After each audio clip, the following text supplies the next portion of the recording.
하나님 말씀 오셨습니다. 하나님 말씀 디모데전서 6장 10절입니다.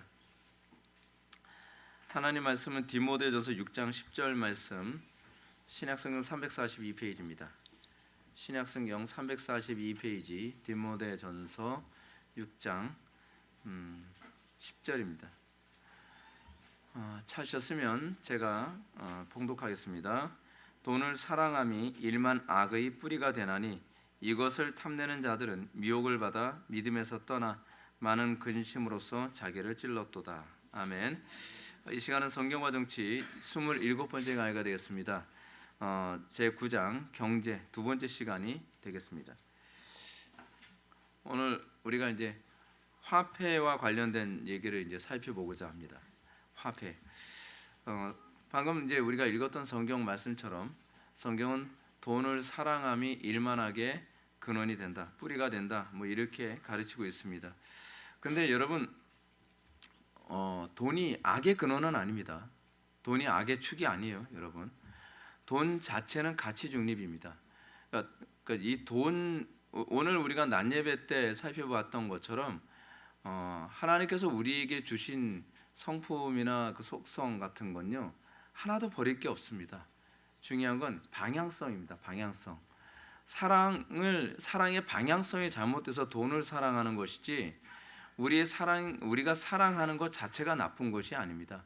우리의 사랑이 하나님께 향해야 될 것을 돈에게 향하고 명예에게 향하고 쾌락에 향하고 있기 때문에 문제가 되는 것이죠.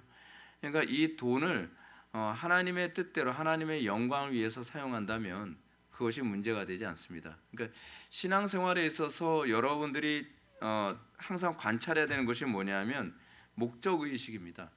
나는 과연 내 인생의 목적은 과연 무엇인가라고 하는 겁니다. 목적이 무엇인지 분명하면 그 다음엔 무엇이 수단인가가 보이기 시작을 합니다. 근데 내가 목적이 불분명하면 내가 이것을 수단으로 여기고 있는 것인지 목적으로 여기고 있는지 모든 게 헷갈리기 시작을 합니다. 하나님이라고 하는 존재가 우리에겐 이 부분부터 분명해야 되죠. 하나님은 우리에게 목적인가 수단인가, 그렇죠?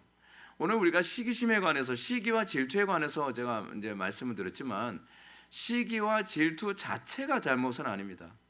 시기와 질투라고 하는 이 그 성품 자체는 방향성의 문제가 이것이 악이냐 선이냐를 규정하는 것이지 시기심이 없어져야 된다라고 하는 것은 별로 그렇지가 않습니다. 우리가 시기심이 없으면 사실은 발전이 없습니다. 근데 그 시기심의 방향이 잘못돼 버리면 이것을 해서 남을 죽이기도 하고 이것 때문에 분쟁이 생기기도 하고 문제가 생기기 시작을 하는 거죠. 그러니까 우리가 성령으로 거듭나야 된다라고 했을 때 거듭남으로서 나타나는 가장 중요한 특징 중 하나는 뭐냐면 우리의 삶 속에서 수단과 방법이 위치의 변동을 하게 되는 겁니다. 그러니까 우리에게 있어서 또 방향성이 달라지게 되는 겁니다. 나의 모든 것들이 이제 하나님의 영광이라고 하는 방향성으로 틀어지고 나면 그 다음서부터는 다른 것들이 다 달라지기 시작을 하는 거죠. 근데 문제는 우리가 예수를 믿고 칭의 교리를 잘못 이해해서 나의 삶의 방향성이 달라져야 된다고 하는 그런 개념은 이해하지 못하고 그냥 무조건 이 나쁜 건 없어져야 돼, 뭐 이렇게 생각을 해버리게 되는 거죠. 어저께 우리가 이제 변증학을 공부하면서 변증학의 2층 이론에 관한 부분을 좀 얘기를 나눴었습니다. 2층 이론이 뭐냐면 그러니까 대부분의 이제 복음주의나 그렇지 않으면 로마 가톨릭이 가지고 있는 문제는 뭐냐면 1층을 이제 이성이라고 했을 때 안 믿는 사람들과 이성에 관한 문제에 있어서는 서로 건드리지 않고 존중해 준다고 얘기를 하는 거죠. 그래서 1층을 존중해 줍니다. 1층을 존중해 주면서 2층에다는 우리가 원하는 방식으로 건물을 지어야 된다라고 얘기하는 것이 소위 알미니안주의자들이나 그렇지 않으면 천주교 신자들이 전도하는 방식이라는 거예요. 그러니까 예를 들면 이런 거죠. 우리 진화로 존중해 줄게. 그 대신에 예수 믿어. 말이 안 되는 거예요. 그렇죠? 우리가 인본주의적인 이런 부분 존중해 줄게. 거기다 이거 쌓아 올려. 근데 그게 안 됩니다. 여러분 이걸 바꿔서 얘기하자면 여러분들이 우리 교회 왔을 때 제일 힘든 게 뭐냐면 여러분들 회개하시고 회개한 것을 기반으로 해서 이 신앙의 집을 쌓아 올려야 됩니다라고 얘기하는데 회개하기 싫거든요. 그렇죠? 그럼 이제 대부분 그런 겁니다. 대부분의 교회에서 사람들이 대부분의 교회와 우리 교회의 차이는 뭐냐면 대부분의 교회는 여러분들이 살던 일상의 라이프 스타일을 다 존중해 주는 거예요. 수요예배 못 드리는데 수요예배 안 드려도 돼요. 금요 기도에 못 나오는데 못 나와도 돼요. 기도 생활 못 하는데 못 해도 돼요. 괜찮아요. 근데 교회만 나오면 돼요. 거기다가 그러니까 기존에 자기가 살던 라이프 스타일을 다 존중해 주는 그 1층을 하나도 개선을 안 하는 거예요. 기존에 살던 거 그대로에다가 위에다가 뭐예요? 우리의 신앙생활을 쌓아 올려 주세요라고 얘기를 하는 거죠. 그러면 그냥 폭삭 무너지는 겁니다. 신앙생활은 어디서부터 시작합니까? 회개하러 천국이 가까이 왔느니라. 회개에서부터 시작합니다. 1층부터 대공사 시작하는 거죠. 1층부터 기반부터 신본주의로 싹 바꿔야 되는 겁니다. 여러분들 우리 교회 왔을 때 힘든 게 뭡니까? 기도 생활 안 하면서 살았는데 우리 교회 오니까 기도 생활부터 다시 시작해라. 예배 생활 제대로 안 했는데 예배 생활부터 다시 시작해라. 가정 생활 제대로 안 했는데 가정 생활부터 다시 시작해라. 모든 거 1층부터 공사를 다시 시작해야 되는 거예요. 1층 공사 끝나는데 시간이 많이 걸리죠. 1층 공사하면서 여러분들 갈등 많이 하죠. 1층 공사를 계속 해야 되는 거야? 아니면 안 해도 되는 교회를 가야 되는 거야?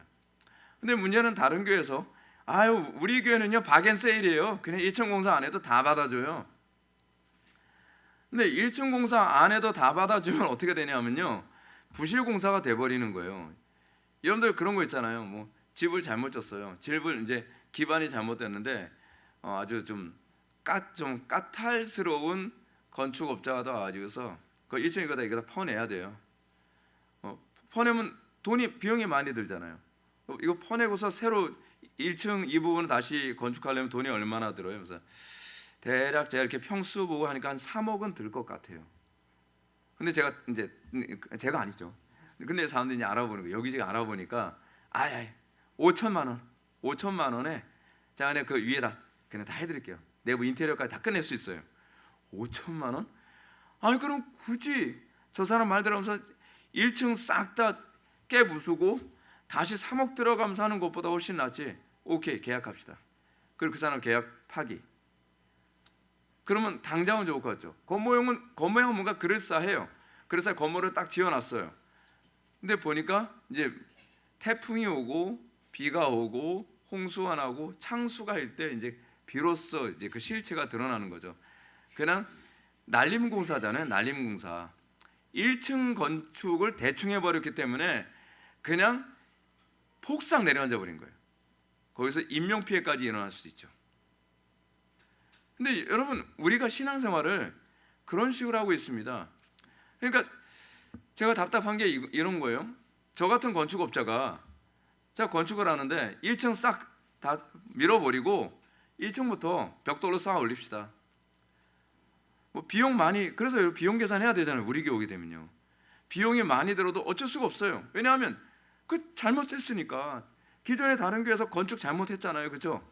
건축 잘못했으면 1층 싹 밀고 2층 3층 올리겠다면서요. 그 1층 제대로 지어야죠. 1층. 근데 거기서 혼란스러운 거예요.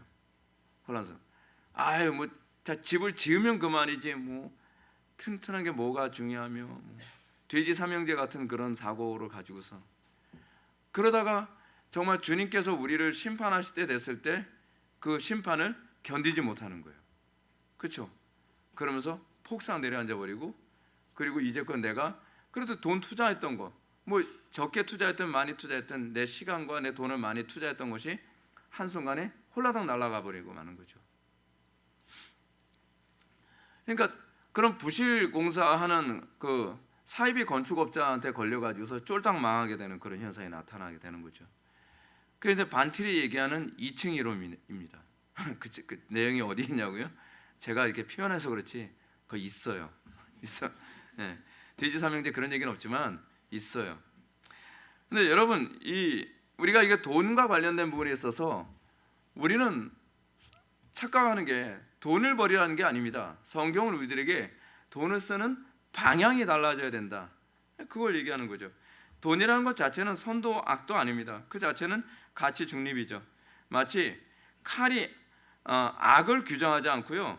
칼을 사용하는 사람이 칼을 다른 사람을 살리거나 음식을 만드는 도구로 사용할 것인가, 아니면 살인의 도구로 사용할 것인가를 규정하는 것뿐입니다.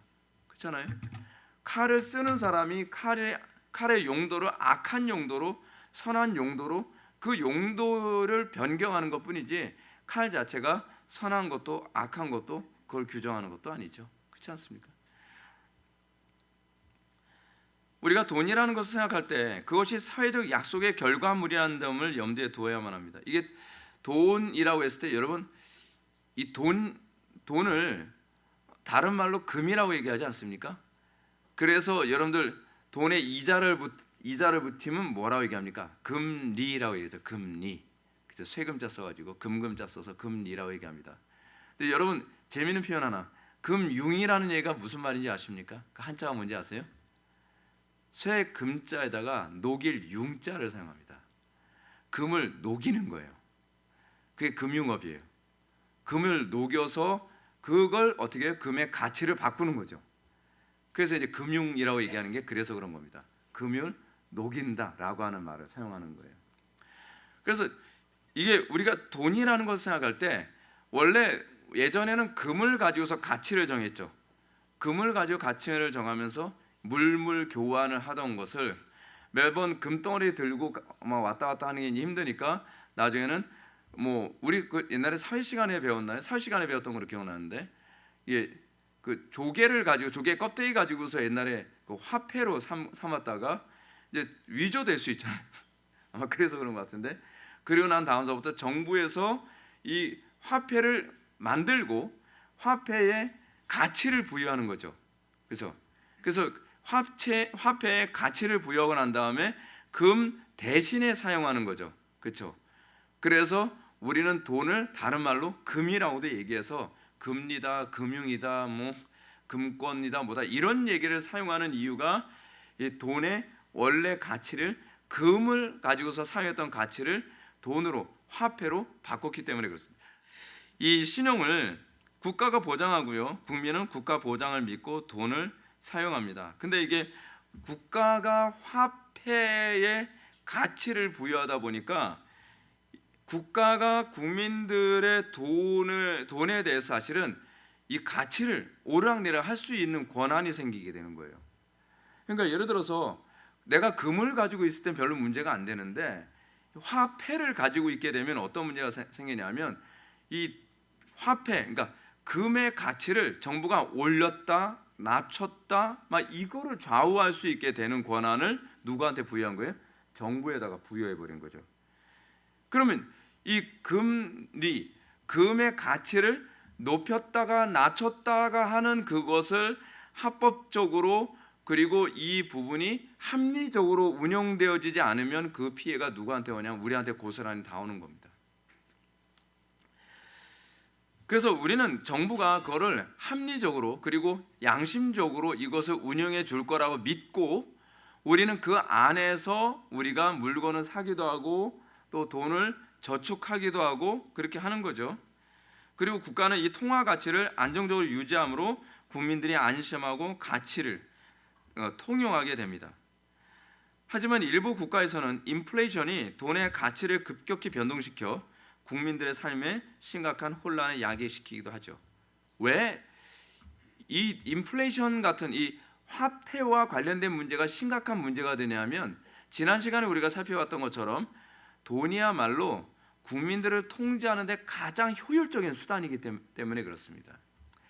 그래서 이 돈이 흐르는 방식들, 돈의 가치들, 그리고 이 돈이 어떻게 국가가 운영하느냐에 관해서 사실 국민들은 좀 관심 있게 보아야 되는 거죠. 근데 저는 뭐 숫자하고 별로 사이가 안 좋아서 이게 사실은 돈 도는 거에 대해서 별로 관심이 별로 없는데, 근데 관심을 갖지 않으면, 항상 국민들이 관심을 갖지 않으면 파리떼가 몰려들기 시작을 합니다. 그렇죠? 그래서 국민들의 세금을 갉아먹고, 지금 여러분 보십시오. 우리나라에 지금 도둑놈들이 지금 다 국회에 있잖아요. 우리나라 국회의원뿐만이 아닙니다. 정부 강요에 있는 사람들, 사회 그러니까 소위 국민들의 세금으로 자기의 주머니를 챙기는 이런 사람들이 봉급을 받고 사는 사람들이 국민들이 관심을 갖지 않으면 그 국민들의 세금을 눈먼 돈으로 여기면서 어떻게 하든지 자기 주머니에다가 거저 먹으려고 하는 사람 자꾸 생긴단 말이에요. 그래서 국민들이 사실은 세금이 어떻게 사용되는지에 대해서 관심을 갖고 그 세금이나 그렇지 않으면 금리나 이런 부분들이 정말 합리적으로 통용되어지고 규정되어지는지에 대해서 우리가 관심을 갖지 않으면 누군가는 여러분 그렇잖아요. 돈이 저거 내가 조금만 그 손만 쓰면 엄청나게 많은 돈을 내가 가질 수 있다고 하는 유혹 앞에 있는 사람들이잖아요. 유혹을 받지 않도록 하려면 누군가가 감시하고 있다고 하는 느낌을 갖도록 만들어야죠. 그래서 자꾸 이렇게 연말 되게 되면 감사를 하잖아요. 감사를 하게 되는 건 사실은 누군가를 잡고자 하는 것이보다는 누군가가 그 돈을 함부로 사용해서 범죄를 저지르지 않도록 하기 위한 예방 차원으로 보는 것이 훨씬 더 옳죠. 자, 미국에서 끔찍한 인플레이션 몇 가지 실례를 한번 들어보겠습니다. 미국이 아니죠, 전 세계에서. 헝가리 같은 경우는 1946년 7월 인플레이션이 일어나는데요. 하루 인플레이션이 207%로 올라가 버립니다. 하루에 인플레이션이 207%면요. 하루 동안에 그러니까 15시간 만에 그 오전에 제가 건빵을 1,000원 주고 샀더니 누가 1,000원에 샀어 해서 오후에 건빵 사러 갔더니 2,000원 돼 있는 거예요. 그러니까 이게 엄청난 거죠. 어떤 사람이 내가 라면 한 박스를 내가 5,000원 주고 샀어. 뭐 예를 들어서 그렇다고 한다면 그래? 그렇게 싸게? 그래서 오후에 좀 시간이 있어가지고 오후에 딱 갔더니 10,000원에 팔리고 있는 거예요. 짐바브웨 같은 경우에는 2008년 11월 1일 인플레이션은 98%, 가격은 24.7시간 만에 2배로. 유고슬라비아 같은 경우에는 1994년 1월 1일 인플레이션율이 64%, 가격은 1.4일 만에 2배로. 여러분 이런 상황에서 여러분 이거 살 수 있겠습니까? 이게 되게 심각한 게 이거예요. 웨인그루뎀이 예를 하나 들었습니다. 어떤 예를 들었냐면 어떤 사람한테 페인트 공한테 저 페인트 칠 좀 해주세요 라고 요구를 했다는 거예요. 그러면 이런 가격 같은 것이 안정화되어 있지 않은 상태에서 어떤 문제가 발생하냐면 페인트 공이 약속을 그럼 제가 하루 일하는데 20만 원 제가 받기로 약속합니다 해가지고 거기 가서 이제 페인트 칠을 해주는 거예요. 페인트 칠을 딱 했는데 오전에 지나고 나서 보니까 인건비가 인플레이션 때문에 오후에서는 40만 원으로 돼 있는 거예요.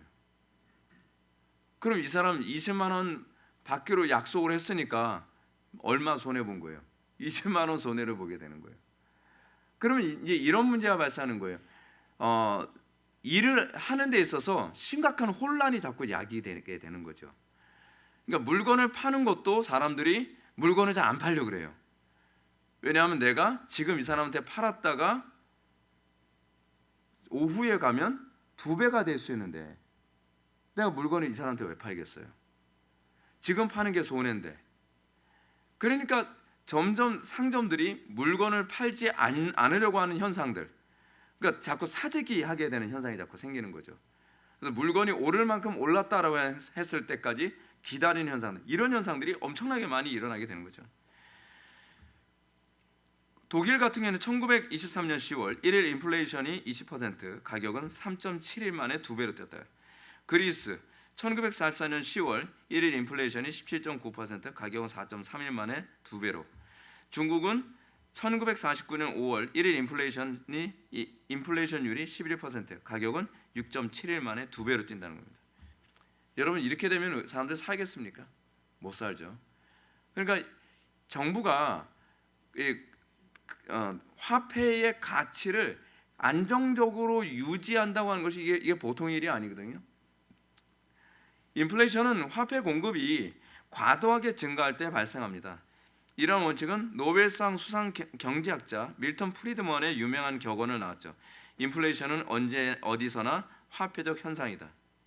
그래서 이게 참 문제가 뭐냐면 화폐는 제가 보기엔 그렇습니다. 화폐는 국가에서 찍어야 된다고 저는 생각하거든요.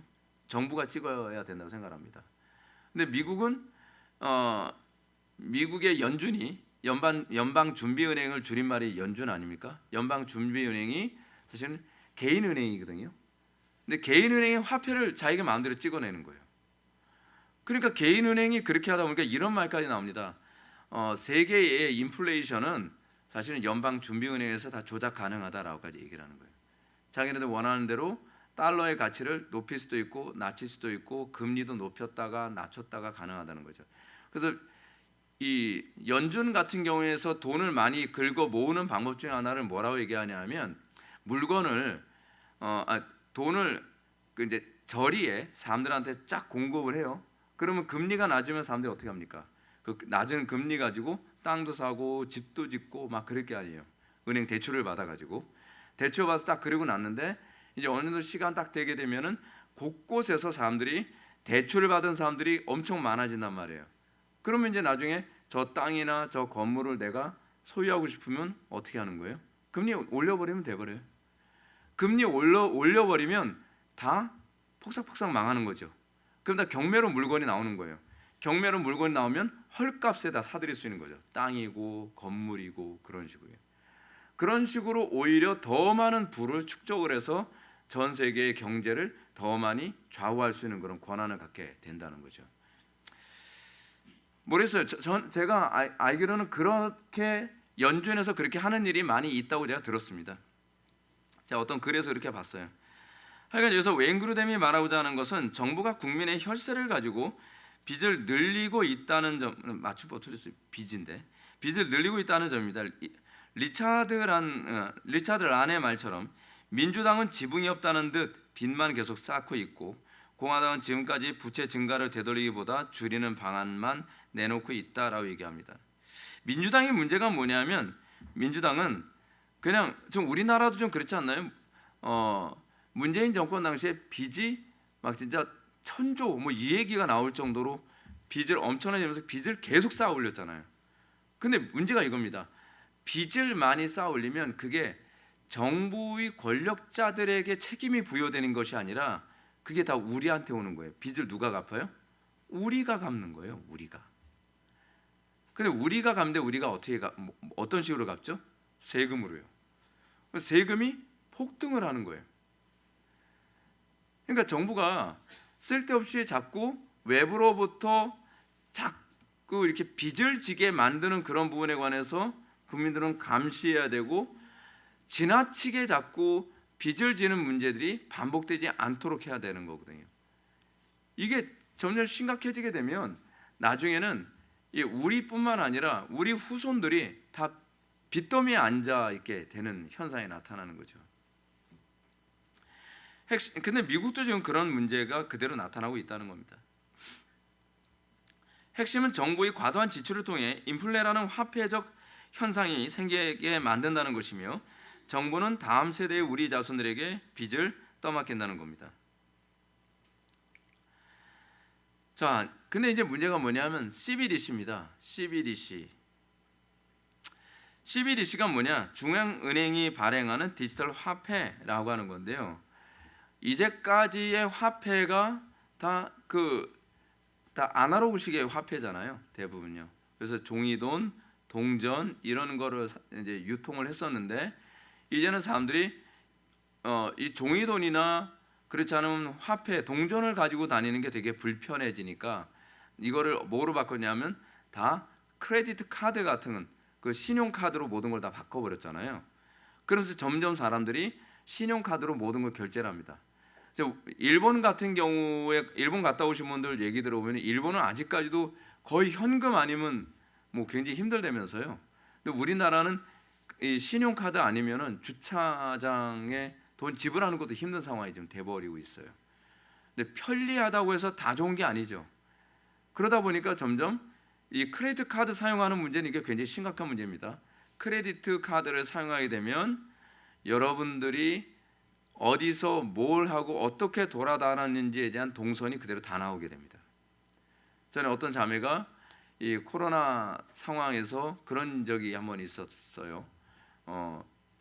이 자기가 이제 돌아다니면서 이 크레디트 카드 결제한 부분을 정부에서 검색을 하니까 어디 뭐 편의점 들렸고 어디 들렸고 동선을 시간대로 다 집어내는 거예요. 다 집어내면서 왜 여기 이 시간에 이게 돌아다녔냐라고 묻는 거예요. 왜냐하면 그 당시에 이제 예배 폐쇄령 내리고 막 그런 상태다 보니까 너 교회 간 거 아니냐 이걸 이제 추적하기 위해서 그랬던 거였거든요. 얼마나 살떨립니까? 왜냐하면 그거를 시간대로 해보면 이 시간대가 예배하는 시간하고 이렇게 맞물려 들어가니까 너 교회 간 거 아니냐 이런 식으로 해가지고서 굉장히 당황했던 자매가 한 명 있었거든요. 그러니까 여러분 디지털화 되어진다는 건 그만큼 위에서 통제하기가 굉장히 수월해진다는 얘기입니다. 옛날에 아날로그 때 같은 경우에는 국민들을 통제한다고 하면 어떻게 해야 돼요? 직접 나가봐야 됐거든요. 직접 현장에 가서 뭐 물어보고 관찰하고 다 해야 되는데 이제는 뭐 하면 되냐면 컴퓨터 스위치 딱 켜서 인터넷만 딱 켜게 되면은 한꺼번에 모든 사람들의 행적이 다 드러나는 거예요. 다 드러나요. 그러니까 제가 이제 그런 말씀 드렸잖아요. 이게 디지털이 얼마나 무서운지 한 달에 한 번 정도인가 저한테 오는 이메일이 구글에서 이메일이 온다 그랬잖아요. 이메일이 오는데 김윤호님은 이번 한 달 동안에 다녔던 국가는 한 국가이고 그리고 다녔던 도시는 어디 몇 개의 도시를 다녔습니다라고 하는 게 구글에서 딱 저한테 친절하게 이메일로 딱 보내주는 거예요. 그러니까 야 이거 스마트폰 그렇다고 안 가지고 다닐 수도 없고 그죠? 근데 이 디지털로 앞에 CBDC 같은 경우에는 디지털 지갑 속에 디지털 화폐가 현금을 대신해서 사용되는 개념이고요. 비트코인 또는 이더리움, 테더 등의 가상 자산과는 달리 중앙은행이 직접 발행하는 새로운 법정 통화입니다. 중앙은행에서 발행하니까 안전하고 그리고 뭐 좋겠지. 그렇지도 않습니다. CBDC는 전자적인 형태로 존재하며 블록체인의 기술을 기반으로 합니다. 그러면 CBDC의 문제점이 뭔가 한번 보시겠습니다. 첫째, 여러분들 책에는 나오지 않은 내용이에요. 모든 거래 내역이 실시간 모니터링 가능합니다. CBDC를 발행하고 확산하면 각국 정부는 기술적으로 모든 국민의 자금 지급 현황을 실질적으로 모니터링할 수 있습니다. 그러니까 예를 들어서 이 돈의 흐름을 한눈에 딱 볼 수 있는 거예요. 아, 돈이 지금 어느 나라로 달러가 지금 뭐 흘러가고 있다든지 그렇잖아요. 주식 투자를 할 때 어느 쪽에서 돈을 많이 유통하고 있다든지 이거를 한눈에 다 볼 수 있어요. 그럼 누가 돈을 저렇게 많이 쓰고 있지? 이걸 어떤 흐름으로 가고 있지? 이거를 누군가가 중앙에서 보고 있으면 그 중앙에 있는 사람은 어떻게 해요? 대박인 거죠. 자기가 돈 벌고 싶으면 얼마든지 벌 수가 있는 거예요. 이걸 내가 다 이용해 먹을 수 있으니까. 근데 그 사람들이 천사가 아니에요. 문제가 이거예요. 중앙에서 돈의 흐름을 모든 걸 다 감시할 수 있는 사람들이 천사면 모르는데 천사가 아니라는 게 문제라는 겁니다. CBDC가 구축되면 신용카드사나 서비스업자들의 협조 안 해줘도 또는 여러분 네이버라든지 뭐 이런 데에서 사용하는 그 화폐 통제 그런 거 없이 정부가 직접 실시간으로 거래 내역을 확인할 수 있는 거죠. 옛날에는 거래 내역 하려면 어떻게 돼요? 영장 발부가 있어야 되잖아요. 영장 발부가 돼야 그 다음에 그걸 들여다볼 수 있었는데 이제는 영장 발부 없이도 그냥 원하면 정부에서 다 들여다볼 수 있는 거예요. 지금 요즘에 여러분 지금 CBDC 아니란다 할지라도요 정부가 우리들 행적을 다 이렇게 관찰할 수 있는 게 뭐냐면 여러분들이 가지고 있는 스마트폰 때문에 여러분들이 전화를 언제 어디서 누구하고 통화했는지 이런 이력만 다 조사를 해도 여러분들의 행적이 컨트롤이 다 가능합니다. 중국이 전략적으로 적극적으로 CBDC를 도입하고 있는 배경에는 이 부분이 가장 큰 이유를 차지하고 있다고 대부분 동의합니다. 중국 중앙은행은 대중의 합리적인 개인정보 요구를 보장한다고 말하는데 이건 믿지 마십시오. 정부가 대중의 개인적인 정보 보호를 위해서 이거 한다.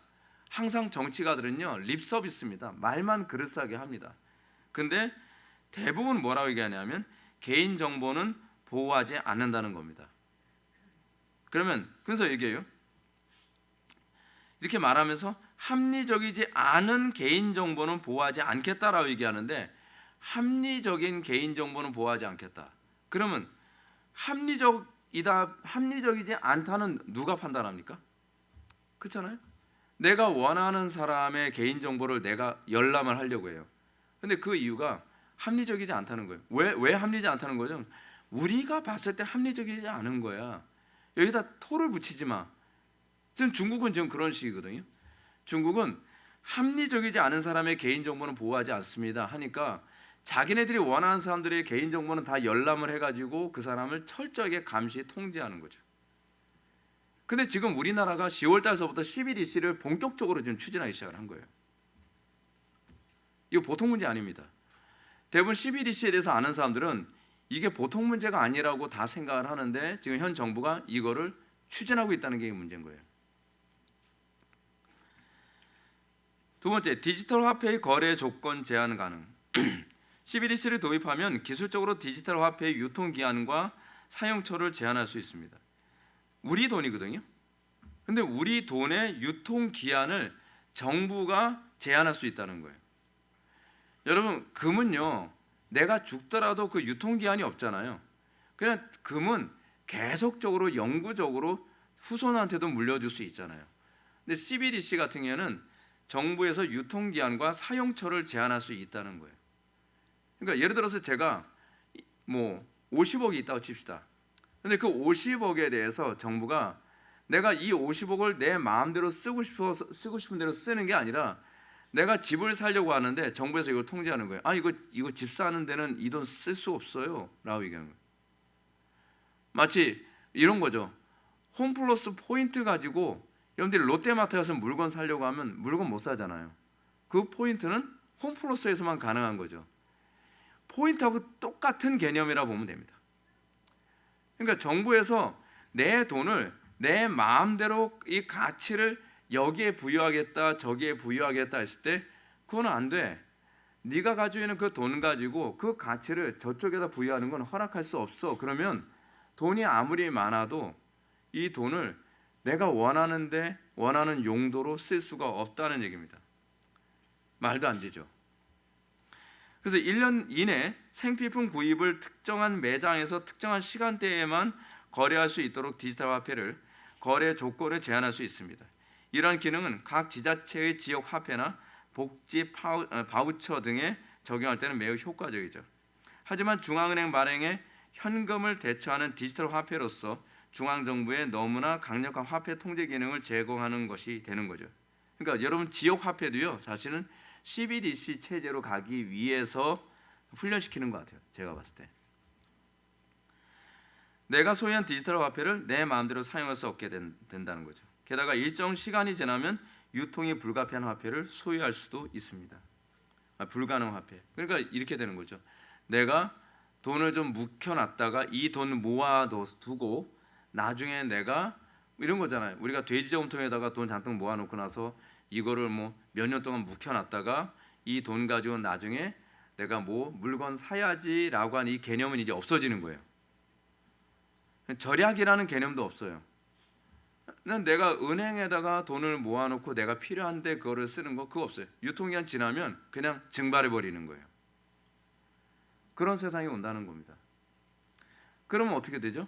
정부가 하자는 대로 가는 거예요. 정부가 이 기간 안에 이 돈 써, 그럼 써야 돼요. 정부가 이 돈을 이쪽 방향으로만 써, 그러면 그쪽 방향에만 써야 돼요. 그러면 온 국민들이 노예가 되는 거죠. 참고로 이건 지금 제가 한 것이 아니라 어떤 쪽에서 이 트레드 와칭이라는 데에서 정리한 걸 제가 여러분한테 소개하는 겁니다. 그리고 세 번째는 모든 경제 활동 통제가 가능합니다. CBDC를 전면적으로 도입하고 각국 정부가 기업 등을 통해 급여나 경제 활동에 대한 임금을 CBDC로 지급할 경우 실질적으로 국민들의 모든 경제 활동을 통제할 수 있습니다. 소득을 CBDC로 받으면 모든 지출 내역이 실시간으로 모니터링 가능하죠. 긍정적인 면도 없지 않아 있습니다. 왜냐하면 이제 돈이 지하로 이렇게 흘러 들어가는 돈을 다 통제할 수 있다는 장점이 있어요.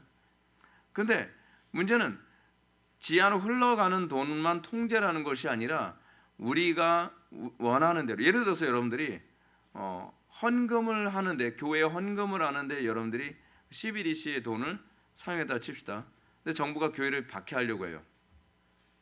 그러면 어떻게 해요?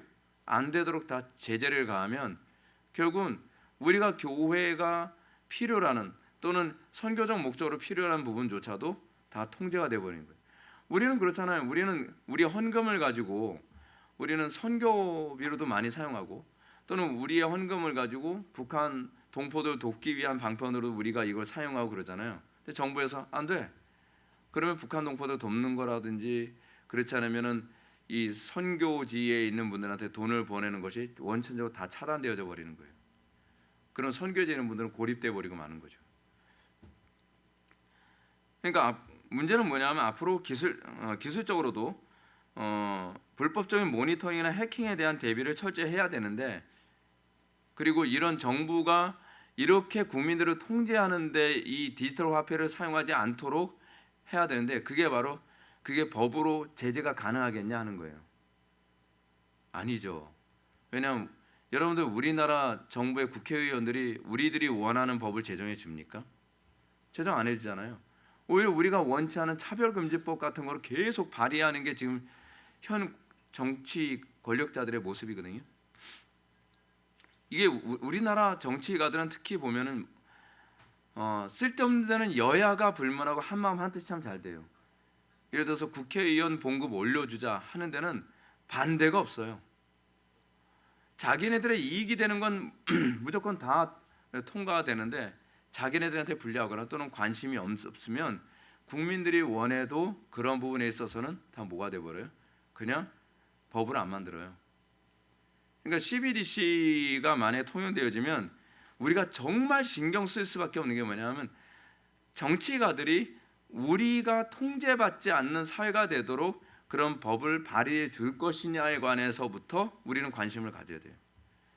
저 사람들이 우리가 원하는 법을 발의하지 않으면 이 대한민국은 그냥 통제 사회 되는 겁니다.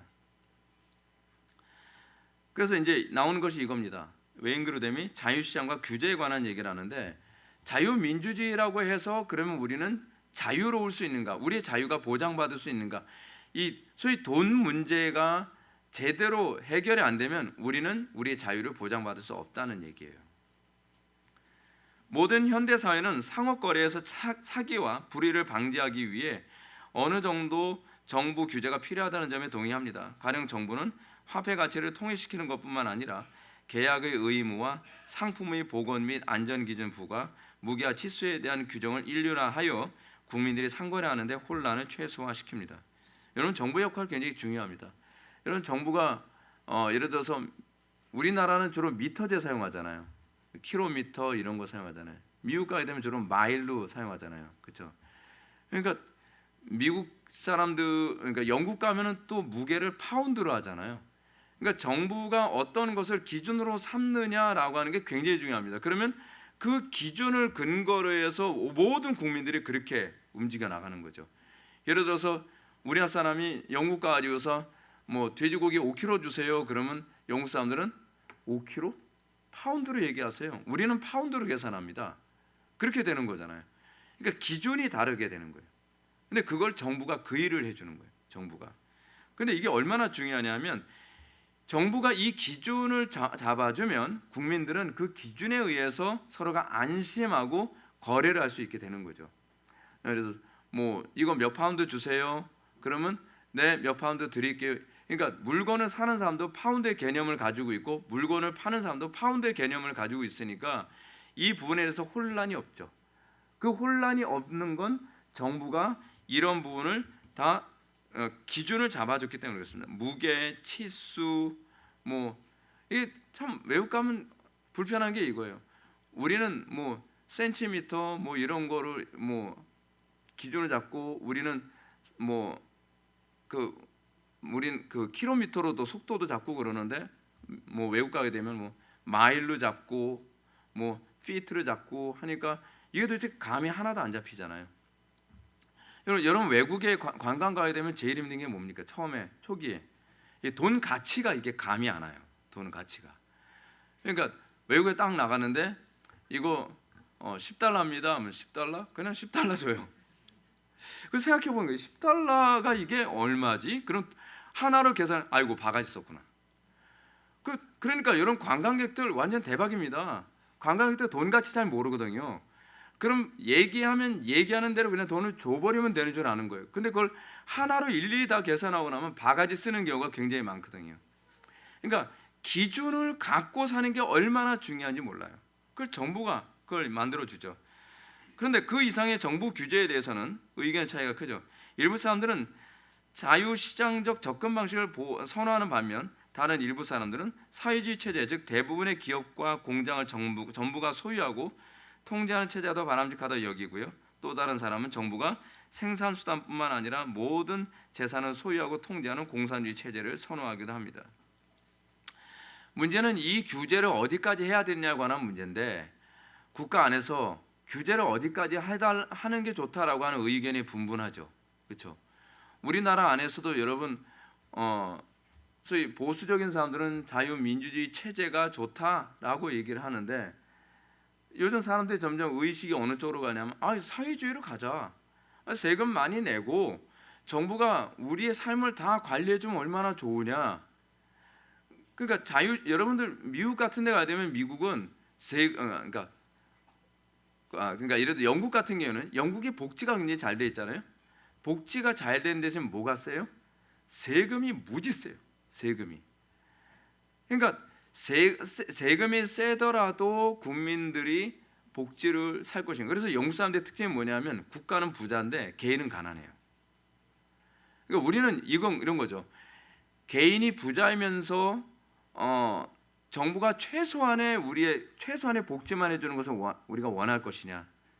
그렇지 않으면 우리는 정부가 모든 면에서 복지를 해주는 대신 우리는 세금 많이 내는 쪽을 선택할 것인가.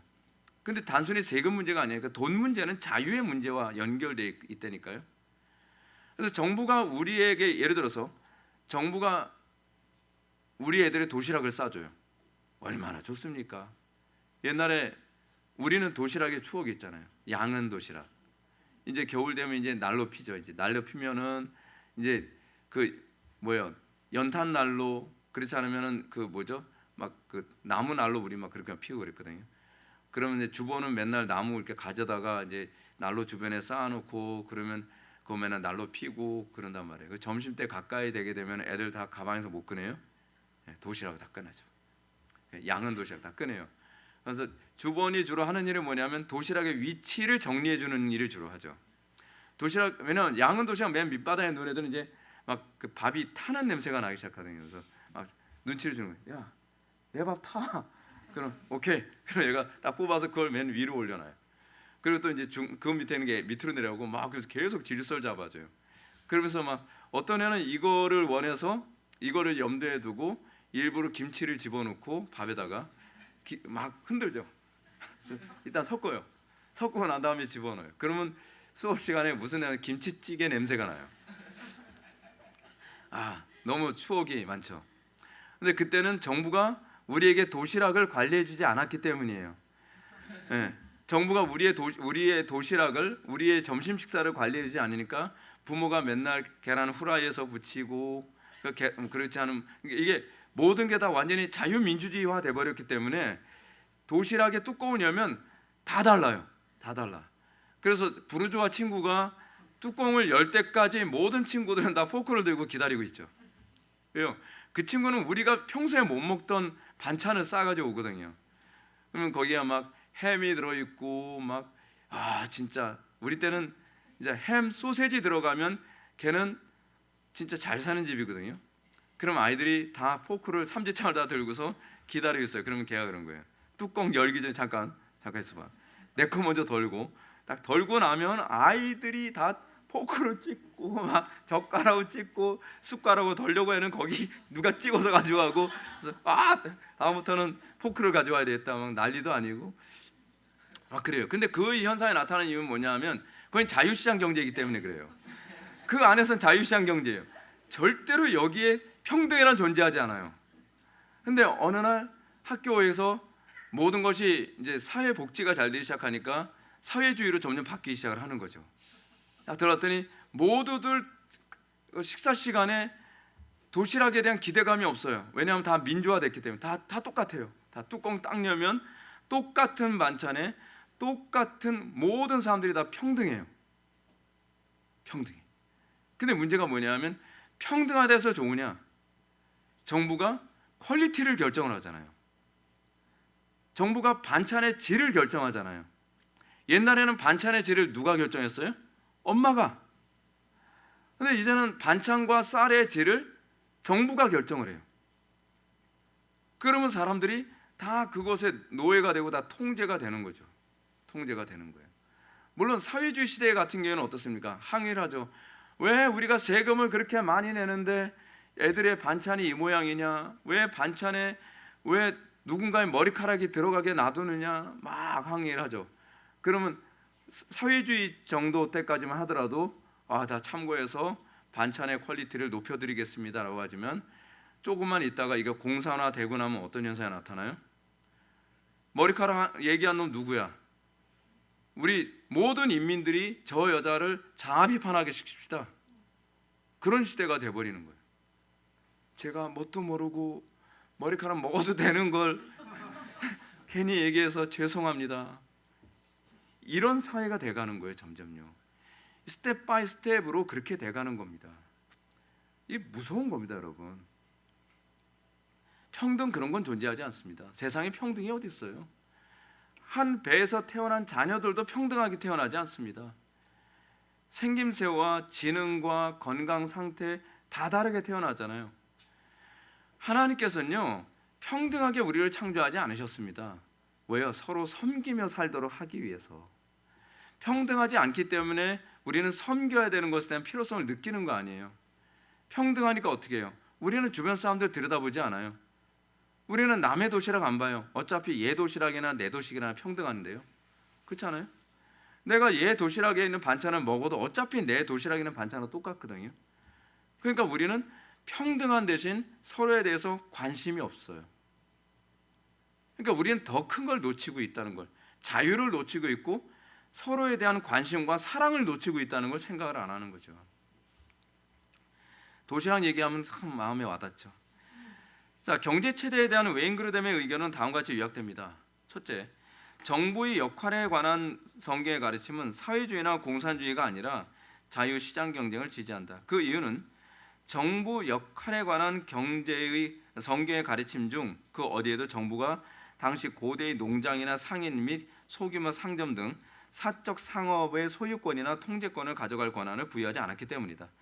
정부의 역할은 악을 처벌하고 선을 행하는 사람들에게 보상하여 사회 질서를 보존하는 것이지 나라의 재산이나 기업을 소유하고 통제하는 것이 아니다. 여러분 생각해 보세요. 여러분 공부 잘하는 사람으로 평준화하는 게 쉽겠습니까? 공부 못하는 사람으로 평준화하는 게 쉽겠습니까? 운동 잘하는 사람으로 평준화하는 게 쉽겠습니까? 운동 못하는 사람으로 평준화하는 게 쉽겠습니까? 당연히 다 하향 평준화죠. 그러니까 공산주의로 해서 모든 사람 다 똑같이 살게 하겠다 되면 그냥 딱 반사적으로 생각하셔야 돼요. 하향 평준화로 가겠구나. 근데 사람들은 어떤 환상 같은 게 있죠. 모든 사람들이 다 상향 평준화 될 수 있을 것이라고 기대하는 거죠. 그런 건 존재하지 않습니다. 그런 건 존재하지 않습니다. 인간은 이제 좀 이따 제가 그 말씀드리겠는데 상향 평준화에 가깝게 되려면 그냥 오늘 제가 난예배 때 말씀드렸던 것처럼 시기심에 기반이 깔려야만 그렇게 됩니다. 이제 이따가 제가 아담 스미스 얘기하면서 시기심이 왜 중요한지 제가 또 설명해드리겠습니다. 성경은 예를 들어 밭과 포도원을 포함하여 백성에게 정당하게 속한 것을 착취하기 위해 자신의 권력을 사용하는 통치에 대해서 반복해서 경고하고 있습니다. 무슨 얘기 지금 하는 거죠, 여러분? 개인 사유재산이 성경에 정당한가 정당하지 않은가? 성경은 사유재산을 전제로 해서 모든 걸 얘기합니다. 하다못해 그 고대 시대였던 이스라엘조차도 사유재산이 기반이었습니다. 그러니까 마르크스가 그런 얘기하잖아요. 자본주의 경제 발전의 가장 처음을 뭐라고 해요? 소위 원시 공산주의 시대라고 얘기하잖아요. 봤어요? 원시 공산주의 못 봤거든요. 근데 자기가 이론적으로 얘기하는 거예요. 원시 공산주의, 그 다음에 노예제도, 그 다음에 봉건사회, 봉건사회에서 좀 더 진화하게 되면 자유시장경제, 자유민주주의 사회, 그 다음에 소위 완전히 진화의 끝판왕인 공산주의로 가게 된다는 거예요. 한 번도 그런 세계는 없었습니다. 그런 식으로 진화되는 세계는 사실은 존재하지 않았거든요. 근데 그건 마르크스가 만들어낸 거예요. 만들어냈는데 실제로 삶은 그렇게 될 거라고 믿는 거죠. 속는 겁니다. 세 번째로, 사유재산에 대한 성경의 가르침은 재산이 정부에 속한 것이 아니라 마땅히 개인에게 속했다는 점을 말합니다. 기업도 재산의 한 형태죠. 기업도 정부 것이 될 수 없습니다. 기업도 개인의 것이고, 그랬을 때 기업이 사는 것이지, 기업을 정부 것이 되게 되면요, 여러분, 기업이 국제 경쟁에서 못 살아납니다. 그렇잖아요. 왜냐하면 내가 열심히 일한다고 해서 우리 회사가 잘 되는 게 아닌데요. 정부가 다 통제하는데요. 개인 것이니까 어떻게 하든지 더 살아남으려고 몸부림치는 거죠. 네 번째, 인간 자유의 가치에 대한 성경의 강조도 사회주의나 공산주의가 아닌 자유시장 체제를 주장합니다. 자유시장에서는 개인이 어디서 일하고 무엇을 구매하고 사업을 운영하고 돈을 어떻게 쓰는지 선택할 수 있습니다. 그렇죠? 근데 제가 아까 CBDC 말했던 것처럼 CBDC 체제가 되게 되면은 어디서 일하고 무엇을 구매하고 사업을 운영하고 돈을 어떻게 쓰는지 선택할 수 없게 됩니다. 다 통제받게 됩니다. 그러나 정부가 경제를 통제하는 체제에서는 사람들이 스스로 결정을 내릴 자유를 허용하기보다는 정부가 사람들을 위해 그러한 결정을 내리는 거죠. 그래서 CBDC 체제는 사회주의 체제 또는 공산주의 체제로 가는 것이라고 보면 됩니다. 다섯 번째, 역사는 자유시장이 정부가 통제하는 경제보다 월등히 더 나은 결과를 가져왔다는 것을 거듭 입증합니다. 자유시장 정부는요, 그냥 최소한의 것만 통제하는 거죠. 예를 든다면 그런 거죠. 도시락을 까서 알아서 자기가 싸운 거 가지고 먹는데 정부가 통제하는 건 뭐예요? 다른 친구의 그 반찬을 지나치게 많이 먹지 마라. 이 정도의 통제만 해주면 되는 거예요. 그렇죠?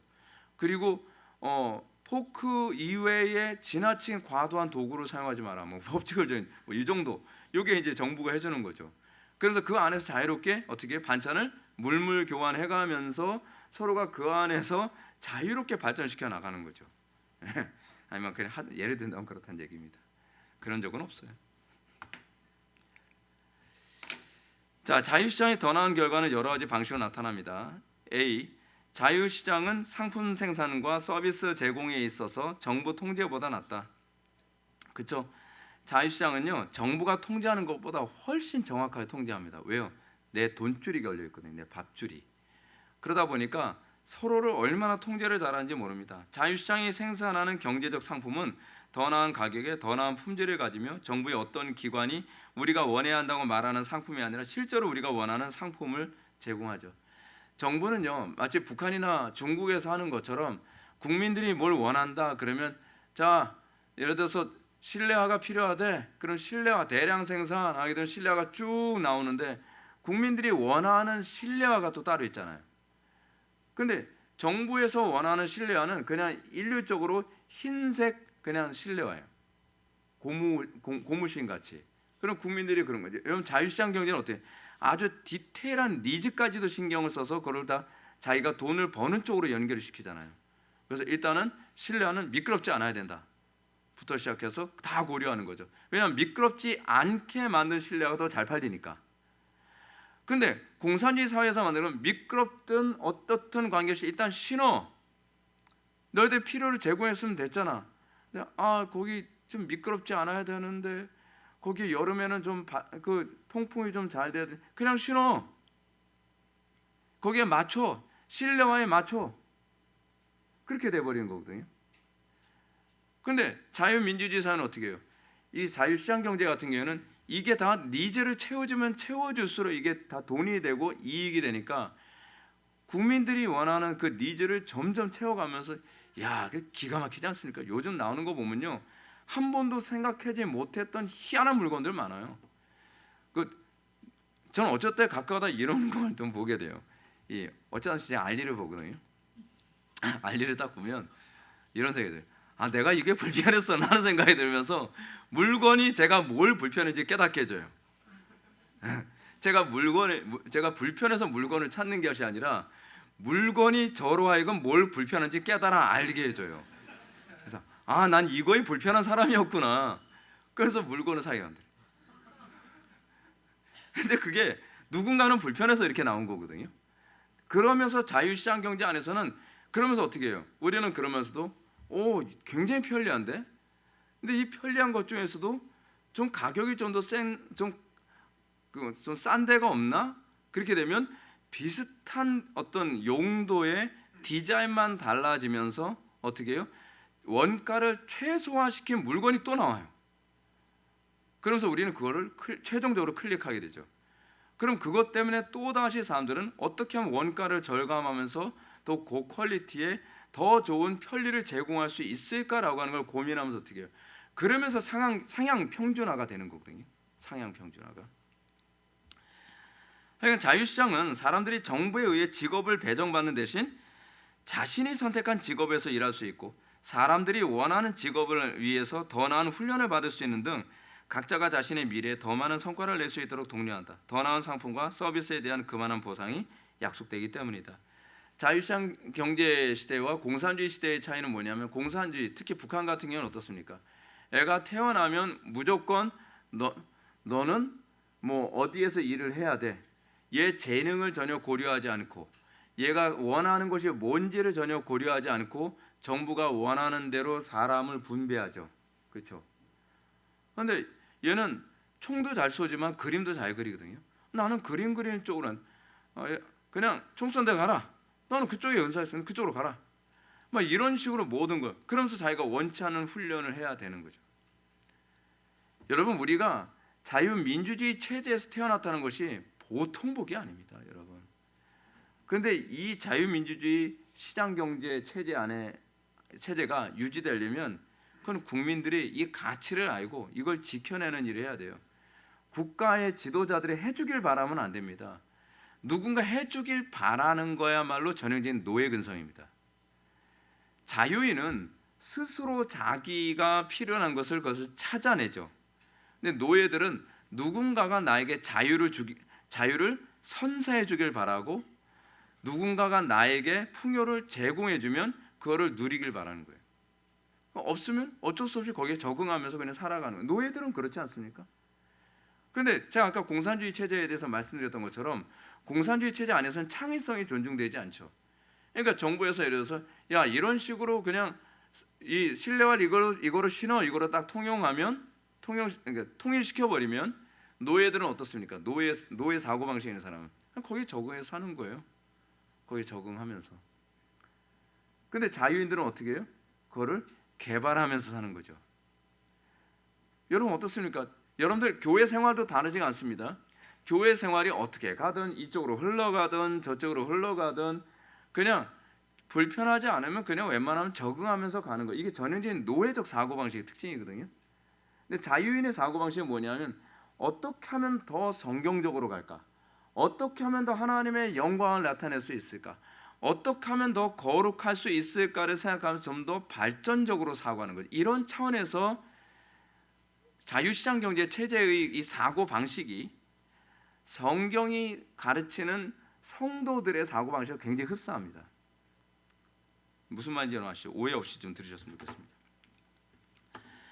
자유시장은 고용주가 업무에 가장 적합하다고 생각하는 직원을 자유롭게 고용할 수 있고, 직원이 업무와 회사에 타당한 가치를 제공하지 못하는 경우 자유롭게 고용하지 않을 수 있는 혹은 해고할 수 있습니다. 이를 통해 개별 기업은 물론 나라 전체의 경제적 생산성이 향상되죠. D. 자유시장은 사람들이 실제로 원하는 상품과 서비스를 생산함으로써 소비자 만족이라는 큰 이점을 제공합니다. 소비자 만족에 초점을 맞추고 있는 반면에 공산주의 같은 경우에는 정부의 목적에만 초점을 맞춥니다. 그렇게 되면 제가 그랬잖아요. 목적과 수단의 관계. 정부가 목적이 되면 국민은 수단이 됩니다. 항상 여러분들 이거를 공식적으로 머릿속에 좀 기억하고 있었으면 좋겠어요. 내가 어느 쪽이 목적이면 주변은 수단이 됩니다. 국가가 목적이 되면 국민은 수단이 됩니다. 여러분, 대한민국을 자유민주주의 체제라고 얘기합니다. 자유민주주의가 목적이 되면 이건 국민들이 목적이라는 얘기입니다. 그럼 국가는 그 체제를 위한 수단이라는 얘기예요. 그런데 공산주의 체제 안에서는 그게 아니에요. 국가가 목적이고 그리고 소위 인민은 뭐가 되는 거예요? 수단이 되는 거예요. 그러니까 여러분들이 이 부분을 잘 아셔야 속지 않습니다. 이 자유시장은 미래 어느 시점에서든 수백만 명의 경제적 욕구를 비교적 정확하게 예측하고 그러한 욕구를 충족하기 위해 효과적인 계획을 세울 수 있는 충분한 정보를 가지고 있다.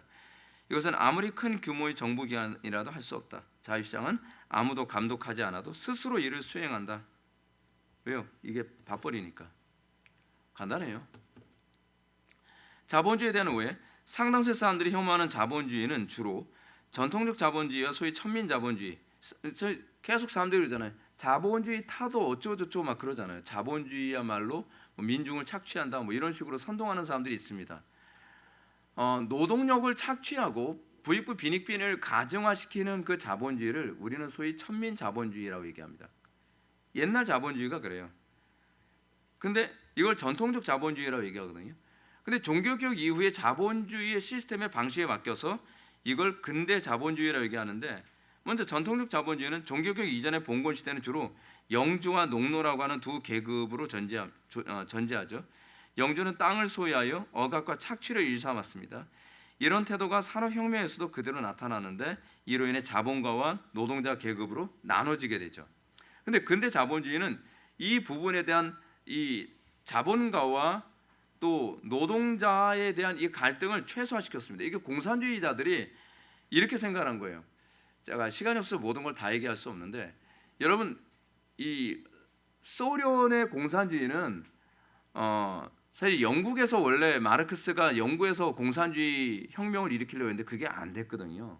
안 된 이유가 뭐냐면 영국에서 보니까 자본가들과 노동자들의 갈등이 일어나면서 이것이 소위 혁명을 일으켜서 공산주의로 갈 줄 알았는데 이 부작용을 자꾸 해소하기 시작하는 거예요. 시스템으로.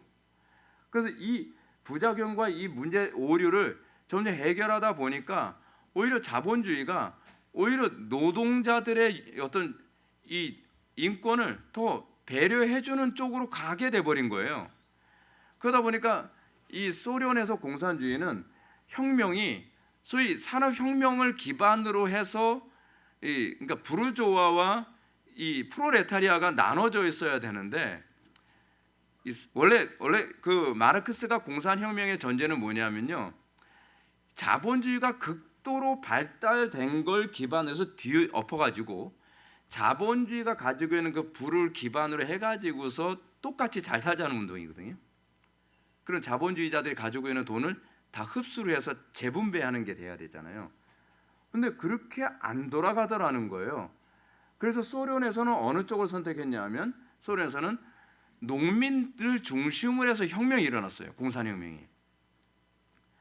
그러니까 농민들을 중심으로 해서 공산혁명이 일어나다 보니까 그 소위 농장 주인들의 것을 뺏어가지고 나눠주는 쪽이 돼버리고 마는 거죠.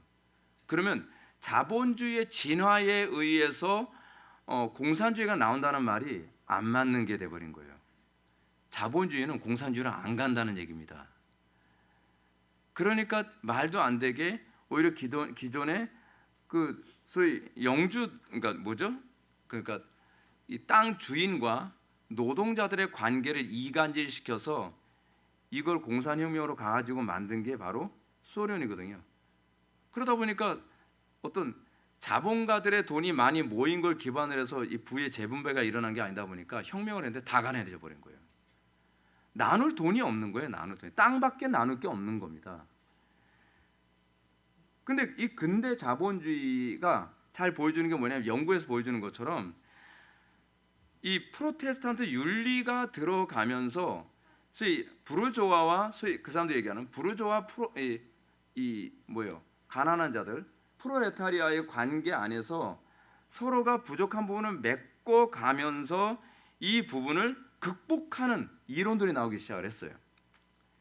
그러면서 막스 베버의 프로테스탄트 윤리와 자본주의 정신, 아담 스미스의 국부론이나 도덕 감정론을 통해서 소위 산업혁명을 통해서 가진 자와 못 가진 자의 그 갈등과 부익부 빈익빈에 관한 문제를 프로테스탄트 정신, 소위 기독교 정신이 이걸 극복을 해버린 겁니다. 그래서 공산주의자들은 이 기독교가 없어져야 돼요. 공산주의가 뿌리를 내리려면 기독교가 없어져야 된다고 생각한 겁니다. 요거는 이제 빨리빨리 넘어가겠습니다. 이런 얘기하면 뭐 골치 아프죠. 근데 자본주의 정신과 기독교 섭리의 교리, 제가 언젠가 한번 했던 겁니다. 섭리란 무엇인가? 하나님께서 이 세상을 지혜롭게 거룩하고 보존하시어 통치하신다는 뜻이죠. 종교 교육자들이나 청교도들은 이 세상을 하나님께 통치하신다고 믿었습니다. 그렇기 때문에 세상에서 정직함과 성실함과 검소함, 절제 등의 태도로 경제 활동을 해도 결코 망하지 않고 보존될 것이라고 믿었죠. 그래서 자본주의 정신 안에 우리 그 자본주의 정신을 가지고 있는 프로테스탄트 정신은요, 정직하게 장사를 해도 망하지 않는다라고 하는 믿음을 가지고 사업을 해요. 그래서 자본가들이 악하지가 않아요. 왜냐하면 하나님께서 섭리적으로 보존하신다고 믿으니까. 근데 이 신앙이 없으면 어떻게 해요? 이런 얘기가 나온 거죠. 야, 정직하게 하면 망해. 그리고 밑에 있는 사람들, 노동자들 착취하지 않으면 망해 라고 하는 이런 윤리 정신이 없으면 자동적으로 공산혁명의 그 기초를 만들어버리고 마는 거예요. 근데 영국이나 미국 같은 나라들이 프로테스탄트 정신이 들어갔다 보니까 그 사람들은요, 정직하게 노동 그 사업을 해가지고 부를 일군 사람들이에요. 그래서 그런 신화들이 되게 많잖아요. 어떤 사람은 대기업을 이룬 데서 굉장히 정직하게 했고 또 사회 환원도 많이 했고 이런 예가 되게 많잖아요. 그게 이 공산혁명이 일어날 수 없는 기반을 그렇게 만든 겁니다. 이런 개념을 아담 스미스는 보이지 않는 손이라고 이렇게 얘기했죠. The invisible hand of God. 이런데 of God이 없어져 오는. 뒤에 나오네요. 보이지 않는 손.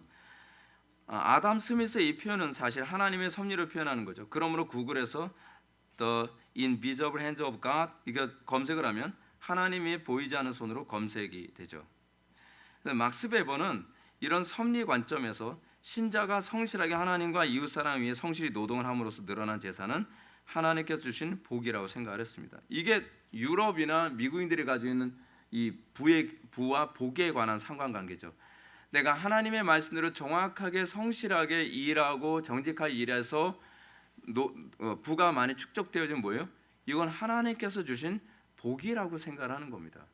근데 우리나라 안에서는 이런 프로테스탄트 윤리 정신이 없다 보니까 어떻게 해요? 부자는 곧 악이라는 등식으로 얘기를 해버리잖아요. 아니에요. 유럽이나 미국 같은 경우에는 부자는 오히려 선으로 해석이 됩니다. 왜냐하면 이게 막스 베버가 생각하는 자본주의 윤리 정신이 그런 거거든요. 하나님께서 섭리적으로 그를 부유하게 만드셨다. 왜냐하면 그가 하나님을 따르기 때문에 하나님께서 복을 주신 거라고 믿는 개념이죠. 완전히 생각이 다릅니다. 이게 복음이 들어간 나라와 안 들어간 나라가 이런 식으로 이 부에 대한 개념들, 부자가 되는 개념들이 차이가 큽니다. 자본주의 정신과 인간의 전적 타락.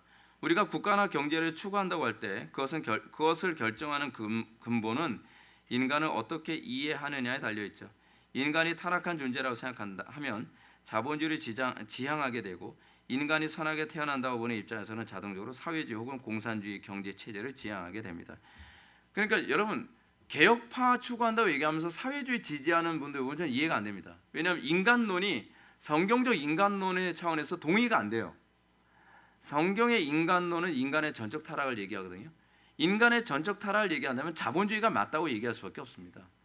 왜냐하면 인간의 전적 타락을 기반으로 해서 나온 경제 체제가 바로 아담 스미스 같은 사람들이 얘기하는 자본주의 경제 체제거든요.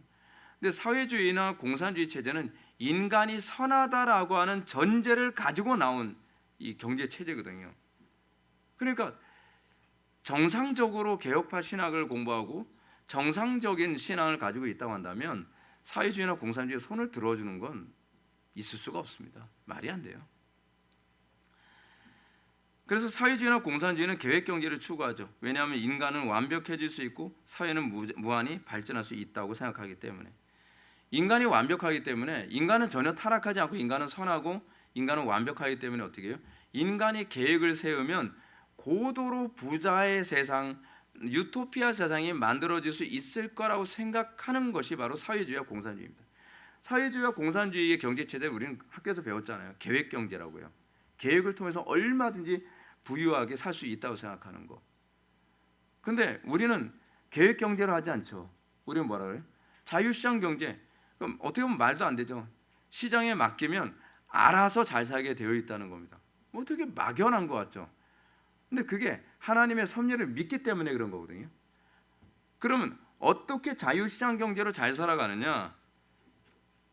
경쟁 때문에 그런 거죠. 인간이 악하기 때문에 경쟁시키지 않으면 노력을 안 해요. 경쟁시키지 않으면. 그래서 좀 읽어볼게요. 반면 근대 자본주의는 인간이 전적으로 타락한 존재라는 전제로 경제를 바라봅니다. 인간은 본래 탐욕스러워요. 게으름을 좋아해요. 그러므로 인간은 경쟁하지 않으면 더 노력하지 않으며 부를 어느 정도 축적하면 적게 일하는 것이 돈을 더 많이 버는 것보다 더 매력적인 것으로 인식하죠. 아담 스미스는 이런 인간의 본성은 신앙교육을 통해서 극복된다고 보았습니다. 그리고 신앙교육을 통해 상호 동감의 쾌락을 추구해야 됩니다. 이 쾌락은 자기 재물을 이웃과 나누고 그것으로 기뻐하고 행복하게 여기는 즐거움이죠. 이것을 아담 스미스는 조물주의 위대한 계율이라고 했습니다. 그러니까 아담 스미스의 이 개념과 아울러서 이해해야 되는 것이 뭐냐면, 여러분 우리는 이렇잖아요. 돈을 많이 버는, 그러니까 우리는 어떻게 하든지 게으르게 살려고 하거든요. 그래서 넉넉하게 웬만큼만 부가 축적이 되잖아요. 그럼 아무리 인센티브를 줘도 절대로 노력 안 하려고 해요. 아, 살만한데 내가 왜 더 일을 해야 돼? 그냥 먹고 살만하면 돼. 그래서 게으름이 더 좋지 더 많이 돈을 벌고 싶어 하지 않습니다. 근데 문제는 뭐냐면 자유시장 경제 체제로 가야 되면 내가 게으름을 필 겨를이 없어요. 그러니까 오늘도 제가 여러분한테 시기심이라고 하는 하나님의 그 속성 중에 하나를 얘기했잖아요. 더 온전함을 추구하고자 하는, 내가 경쟁을 해서 저 사람보다 더 탁월해져야 되겠다라고 하는 이 부분이 우리를 더 높은 경제로서의 경제 발전이나 사회 발전으로 사람들이 가게 만드는 것이지, 우리가 시기심이나 질투심이 없다고 한다면 우리는 거기서 스탑해버려요. 여러분 남자나 여자나 더 아름답게 보이고 싶고 더 멋있어 보이고 싶어 하는 것도 사실은 그런 부분 때문에 나타난 것 아닙니까? 그런 경쟁심이라고 하는 것 자체가 나쁘지 않아요. 방향성이 나쁜 거지. 방향성을 어떻게 잡느냐가 그런 거지. 근데 이 자유민주주의 시장체제 안에서 인간의 이런 타락한 본성을 역으로 활용하여 이것을 경제체제로 했기 때문에 이런 고도의 경제 발전이 가능했던 거죠. 그 이전에는 이렇게 발전한 사회가 없었죠. 자본주의 정신과 구원의 혁신. 아유, 이거 다 하려면 네. 그 쉽게 얘기해서 이렇습니다. 자본주의 막스 베버의 프로테스탄트 윤리와 자본주의 정신에 의하면 종교 교육자들은 우리가 돈을 얼마나 성실하게 잘 버느냐에 따라서 하나님께서 이 사람의 구원받은 여부를 입증해 준다라고 그렇게 본 거죠. 근데 사실은 막스 베버가 보는 돈을 버는 것과 구원의 확신을 결정하는 건 원래 청교도들의 사고 방식하고는 좀 거리가 멉니다. 거리가 먼데 이 사람은 그렇게 이해를 했고 이 방식으로 사람들한테 얘기함으로써 사람들이 더 오히려 부를 축적하는 것에 관해서 신앙의 관점으로 바라볼 수 있게 된 거죠. 예. 나중에 전에 한번 제가 요 부분을 좀 읽어드릴게요. 막스 베버는 이런 성경의 가르침을 바탕에 두고 부의 축적과 구원의 확신 교리를 연결시켰습니다. 이것이 근대 자본주의 정신의 핵심입니다. 막스 베버는 세상에서의 경제 활동을 하는 가운데 하나님과 만물을 겸하여 섬기지 않고 재물을 모으는 태도를 통해 자신의 구원 확신의 여부를 점검해야 한다고 했습니다. 그는 프랑크의 말을 인용하여 모든 기독교인들이 일평생 동안 수도사가 되어야 하는 새로운 영적 상황에서 찾아볼 수 있다고 했습니다. 그러므로 근대 자본주의에서 부의 축적은 목적이 아니라 구원의 확실성을 추구한 결과입니다. 그러니까 근대 자본주의에서 구원의 확신을 얻는 건 그냥 부의 축적이 아니라 하나님의 말씀대로 거짓되지 않고 성실하게 내가 장사를 하고 시계를 만들고 빵을 굽고 이렇게 했더니 하나님께서 내 사업을 번창하게 하셨더라. 이 번창의 주체를 하나님께 영광을 돌리는 거예요. 그건 하나님께서 나를 사랑하셔서 하신 것이다라고 이렇게 보는 관점인 거죠. 왜냐하면 인간의 타락한 본성은 거짓말해야 돈을 벌고 사기를 쳐야 돈을 번다고 생각하잖아요. 근데 우리가 성경대로 살았는데도 불구하고 손해를 보는 것이 아니라 번창하게 된 건 하나님의 은혜의 결과라고 이렇게 하나님께 영광을 돌리는 겁니다. 이 부분에 있어서는 우리가 굉장히 긍정적으로 볼 수 있는 부분이죠. 마지막 네 번째입니다. 자본주의 정신과 하나님께 영광 교리. 그래서 종교개혁자들이 가지고 있는 엄격한 경제 윤리는 지옥의 형벌에 대한 두려움에서 나온 것이 아니라 어떻게 하든지 우리의 경제 활동을 통해 하나님께 영광을 돌리는 데 초점을 맞춘 겁니다. 목적이 하나님께 영광이에요.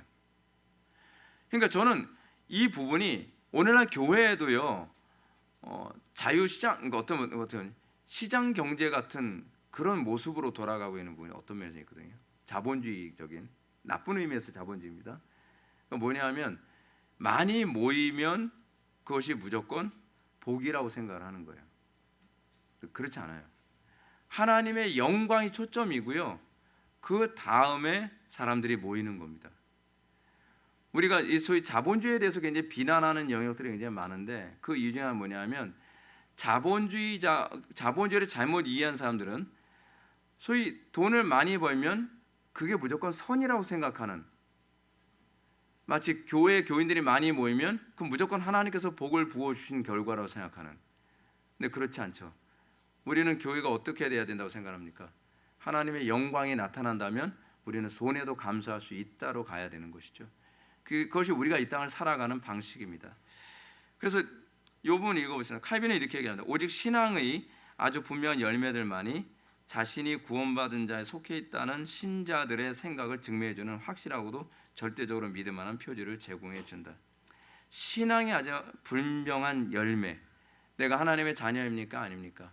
여러분들이 이 신앙의 분명한 열매야말로 여러분들의 표와 인이 되는 거죠. 세례를 받을 때 세례를 주는 이유가 뭐예요? 표와 인으로서 주는 거잖아요. 내가 하나님의 백성임을 입증하는 게 뭐예요? 아주 분명한 열매들. 이거를 통해서 하나님만 할 수 있는, 사람은 할 수 없고 하나님만 할 수 있는 표와 인을 보면서 내가 구원받은 존재인구나라고 확신할 수 있게 되는 거죠. 여러분들 이것을 통해서 여러분들이 구원을 확신할 수 있게 되기를 주님을 축원합니다. 기도하시겠습니다. 사랑이 많으신 하나님, 우리가 오늘 이 시간 자본주의 시장 경제와 민주주의에 관한 문제를 살펴보면서 우리가 왜 사회주의와 공산주의에 동의할 수 없는지, 우리가 왜 완벽하게 성경적이지는 않지만 그럼에도 불구하고 자본주의가 그리고 자유민주주의가 가장 성경에 근접한 체제임을 우리가 교회적으로 인정할 수밖에 없는지를 우리가 살펴보았습니다. 아버지 하나님, 이 대한민국이 더 성경적인 자유민주주의 또 자본주의 체제 안에서 성장해 갈 수 있도록 은혜 베풀어 주시고, 또한 한국교회가 이 부분에 선한 영향력을 끼칠 수 있도록 은혜 베풀어 주옵소서. 예수님의 거룩하신 이름으로 기도올옵나이다. 아멘.